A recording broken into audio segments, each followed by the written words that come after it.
지난 주일에 우리는 기다림에 대한 말씀을 함께 나눴습니다. 또 지난 한 달여 우리는 예수님의 오심을 기다리는 대강절을 보냈기 때문에 이 기다림이라는 표현과 대강절은 아주 잘 맞는 그런 연결되는 그런 주제입니다. 기다린다라고 하는 것은요, 그래도 희망이 있다는 겁니다. 희망이 없으면 기다리지 않고 포기합니다. 그러니 기다림이라고 하는 것은 희망이다 라고 볼 수 있습니다. 그래서 우리가 기다림에는 끝이 있습니다는 말을 하는 것이죠. 혹시 희망이 없는데도 기다리고 있다면 이건 미련입니다. 미련의 끝에는 허탈감이 찾아오고 미련 자체가 우리에게 커다란 도움이 되지 않습니다. 안 되는 것은 일찍 포기하는 것이 지혜로운 처사일 것입니다. 물론 가능성이 있는데도 미리 포기한다면 그건 또 서두름입니다. 열쇠꾸러미의 마지막 열쇠가 자물통을 열게 할 수 있으니까 끝까지 최선을 다하는 것은 당연합니다. 그러니까 서둘러서 포기하면 안 됩니다. 그러고 보니까 이 기다림이라고 하는 것은 서둘다가 일찍 포기하는 것도 아니고 동시에 안 되는 것에 미련을 갖고 끝까지 질질 끌려다니는 것도 아니고, 이 기다림이라는 말은 굉장히 현실적인 말이고 굉장히 냉정한 단어 같습니다. 한 주간 우리는 예수님을 기다리며 살았습니다. 미련이 아니라 희망을 갖고 예수님을 기다렸습니다. 예루살렘 성전의 시몬과 한나처럼 이 메시아 예수님을 기다리고 또 기다렸습니다. 기다림의 정도만큼 우리에게 임하는 은혜가 있습니다는 말씀을 나눴죠. 여기서 기다림은 뭔가 하면 사모함입니다. 하나님을 사모하고 은혜를 사모하고 또 바라보는 것입니다. 다른 것을 바라보지 않고 하나님을 바라보는 것, 지향성이라고 합니다.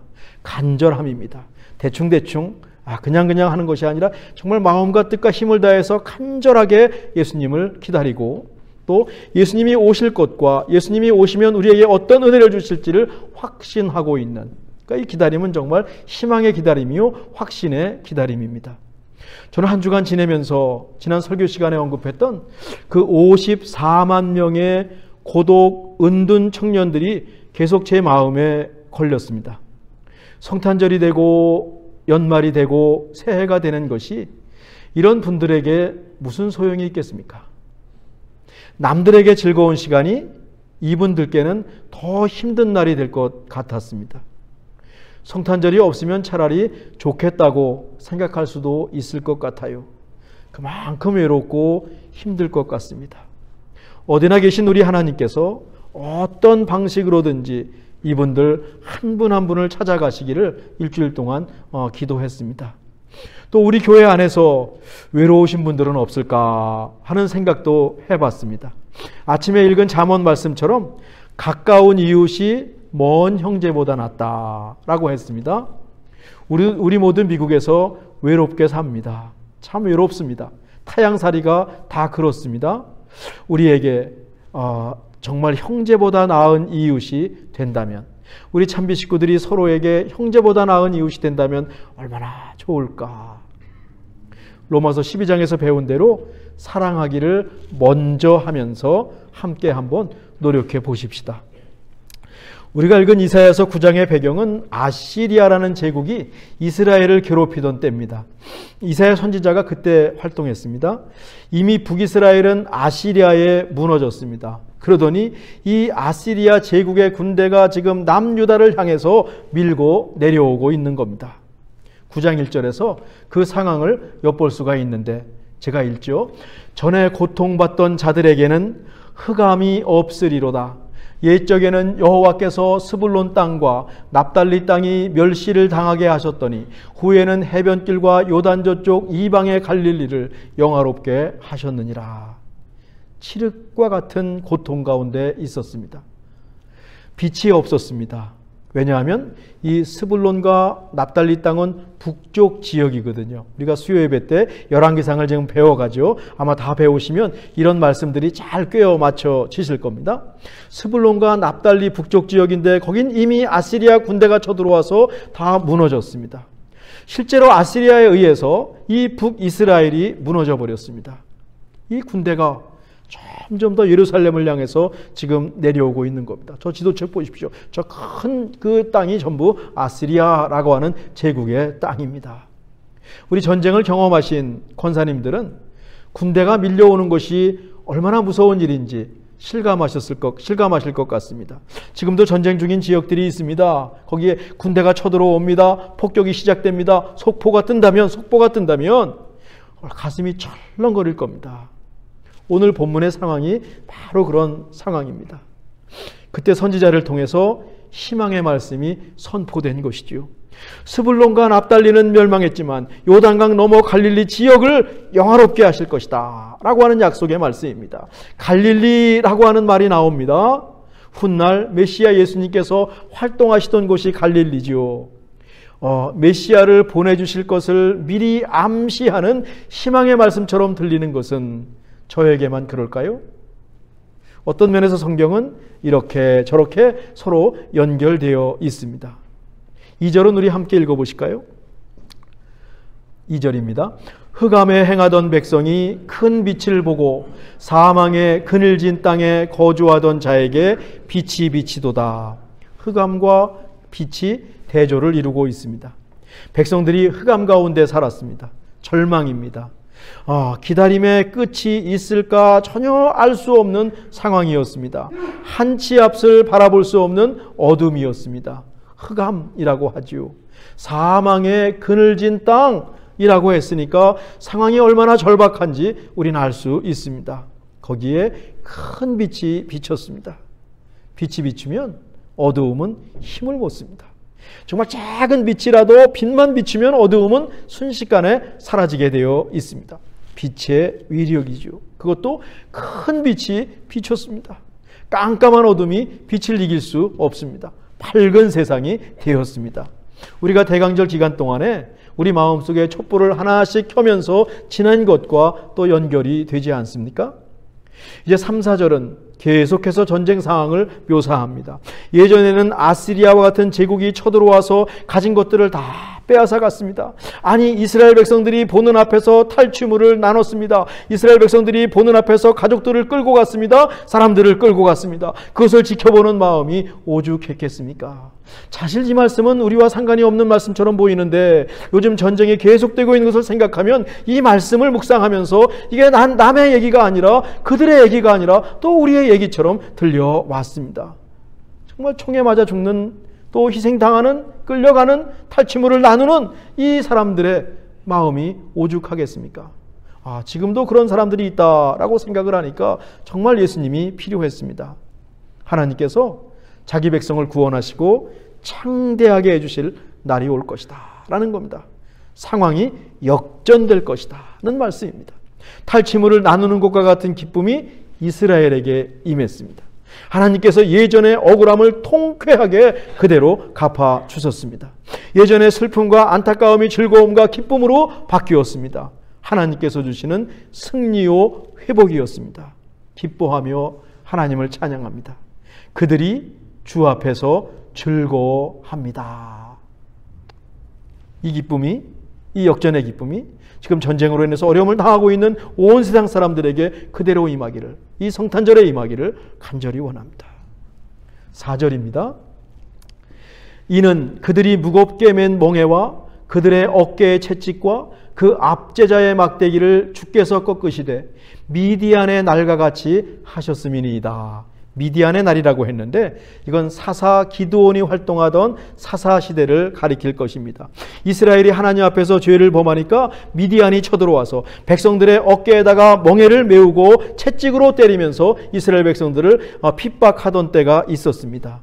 그때 하나님께서 선택하신 사사 기드온이 하나님의 이름으로 미디안을 밑지르고 자기 백성을 구원했습니다. 그리고 평화가 찾아왔습니다. 여기서 하나님은 평화이십니다. 여호와 샬롬이라고 하는 말이 여기서 나왔습니다.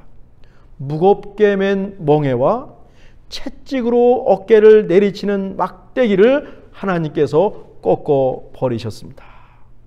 이런 날이 찾아왔습니다. 아니, 찾아올 것입니다. 군인들의 신발과 피 묻은 겉옷을 불에 태워버리시겠다. 하나님께서 하신 일입니다. 구원의 날이 있습니다 라고 하는 말씀입니다. 기다림의 끝이 있습니다 라고 하는 희망과 확신의 말씀입니다. 어디 이사야 선지자 시대만 그랬을까요? 그 후에도 이스라엘은 늘 어려웠습니다. 어디 이스라엘만 그랬을까요? 좀처럼 빛이 없는 어두운 골짜기를 걷는 민족과 이런 어둠을 걷는 사람들은 늘 있었습니다. 우리에게도 이런 순간이 찾아오죠. 아니, 우리 마음 한켠에는 이 어두운 부분이 있습니다. 다 우리 마음과 삶이 밝은 것만은 아닙니다. 어느 한켠에 가면 칠흑 같은 어두움이 한켠에 있습니다. 그걸 잊어버리고 살거나 숨어두고 살 수도 있죠. 칠흑 같은 어두움이 물러가고 큰 빛이 비출 것이다. 오늘 말씀은 힘겹게 사는 주의 백성들에게 힘과 소망을 주었을 것입니다. 오늘 말씀 속에서 이 말씀을 붙잡고 기다릴 이유를 찾았을 것입니다. 이런 민족들이 얼마나 많았을까요? 이런 사람들이 얼마나 많았을까요? 기다림의 끝이 있고 이 어깨를 짓누르고 있는 멍에가 사라질 날이 반드시 찾아올 것을 믿고 살아가는 사람들. 오늘 말씀은 그 사람들에게 소망이 되었고 확신이 되었고 기다림의 근거가 되었을 것입니다. 어쩌면 우리가 사는 요즘 시대에는 눈에 보이는 핍박이나 어려움은 없는 것 같습니다. 하나님을 믿는데 제약이 없어요. 사는 것이 힘겹다고 하지만 사는 것이 힘겹습니다. 우리 집사님들 다 힘겹게 살아갑니다. 우리 권사님들도 힘겹게 살아갑니다. 그런데 또 절대적인 기준에 비추면 어렵다는 것이 복에 겨운 불평일 수도 있습니다. 어쩌면 우리는 편안한 시대를 살고 있습니다. 이처럼 편안한 시대를 살아갈 때는 가마솥의 개구리 비유를 떠올릴 필요가 있어요. 뜨거운 물에 개구리를 집어넣으면 개구리가 힘을 다해서 바로 뛰쳐 나온다고 하지요. 그런데 솥에 찬물을 채우고 개구리를 넣으면 개구리가 그 물에서 헤엄을 친답니다. 가마솥 물을 즐긴답니다. 물의 온도를 아주 서서히 높이면 개구리는 상황 파악을 하지 못하고 가마솥 안에서 서서히 죽어간다 라고 하는 비유입니다. 가마솥의 개구리라고 하는 비유죠. 뭐 진짜 그런지는 실험을 해보지 않아서 모르겠지만 가마솥의 개구리 비유는 종종 정신을 번쩍 들게 합니다. 우리가 인식하지 못하는 사이에 누군가에게 어떤 상황에 빠져들어갈 수 있습니다. 브레인워시 당할 수 있습니다. 시간이 지나면서 아차 싶은데 늦은 겁니다.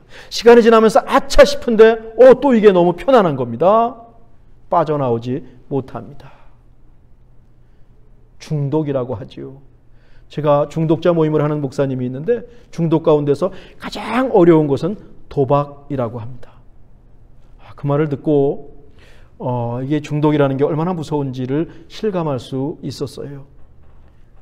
그런 점에서 차라리 이사야 시대나 그 이후의 이스라엘처럼 눈에 보이고 몸으로 느껴지는 어려움이 더 나을 수 있습니다. 분별하지 못하고 어리버리하고 있다가 자기도 모른 채 무엇에게 점령당하는 것이 더 큰일이지요. 우리 시대의 어려움은 가마솥의 개구리처럼 찾아올 수 있겠습니다. 그러니 우리가 사는 시대도 결코 예수님을 믿기 편한 시대는 아니다. 정신 바짝 차려야 할 시대다. 하나님을 믿는 것을 맨 위에 두지 않으면 다른 것이 그 자리를 분명히 차지하게 될 것입니다. 그런데 여기서 빠져나오는 것이 쉽지가 않습니다. 우리 힘으로 어렵습니다. 그만큼 우리에게는 힘이 없고 의지도 약합니다. 괜히 강한 척할 뿐입니다. 반대편에서 우리를 잡아당기는 유혹과 달콤함이 얼마나 큰지 모릅니다. 정말 가마솥 속에 들어있는 개구리와 같습니다. 하나님의 강력한 도움이 필요합니다. 이것을 오늘 본문 마지막 7절에서는 이렇게 말해요. 만군의 여호와의 열심이 이를 이루시리라. 그 중독에 빠진 분들을 헤어나오게 하는 것 너무 힘들답니다. 하나님의 은혜와 하나님의 강력한 힘을 구할 수밖에 없다는 얘기를 목사님을 통해서 배웠습니다. 여호와의 열심, 하나님께서 그 일을 하실 것이다. 하나님이 우리를 어두움에서 빛으로 인도하실 겁니다. 하나님께서 우리를 직접 건져내실 겁니다. 하나님께서 억누르고 있는 멍에와 채찍이 달린 막대기를 직접 꺾어 버리실 것입니다. 군인들의 신발과 피 묻은 옷을 불에 태워 버리실 것입니다. 가마솥이 서서히 뜨거지고 있음을 우리에게 알려주실 것입니다. 우리 대신 갚아주시고 구해내실 것입니다. 만군의 여호와의 열심히 이것을 이루시리라. 이것을 위해서 하나님께서 행하신 최고의 일이 있습니다. 바로 하나뿐인 아들을 우리에게 보내주신 거지요. 하나님께서 사람의 모습으로 오셔서 어두운 세상에 참빛이 되시고 세상을 어지럽히는 세력들을 꺾어버리시고 몰아내셨습니다. 십자가의 죽으심과 부활의 능력입니다. 그런데요, 이 하나님이 보내신 메시아가 지난주에 말씀드렸듯이 아기의 모습으로 묘사가 되는 겁니다.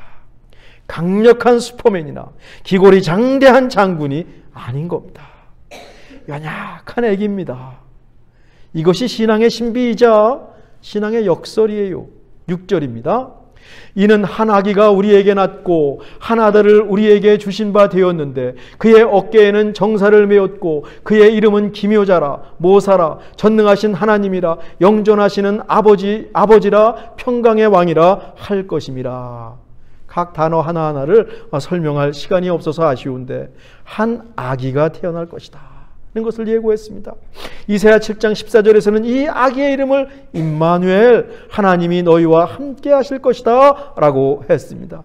하나님이 우리와 함께 하시기 위해서 인간의 몸을 입고 그것도 처음부터 함께 하시기 위해서 아기로 태어나신 것이죠. 순전한 100% 인간으로 오신 겁니다.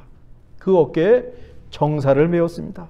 세상의 통치자들과 비교할 수 없는 기묘자, 모사, 전능하신 하나님, 영원한 아버지, 평강의 왕입니다. 그 어떤 수식어로도 이 아기의 위대함과 능력을 모두 표현할 수 없었습니다.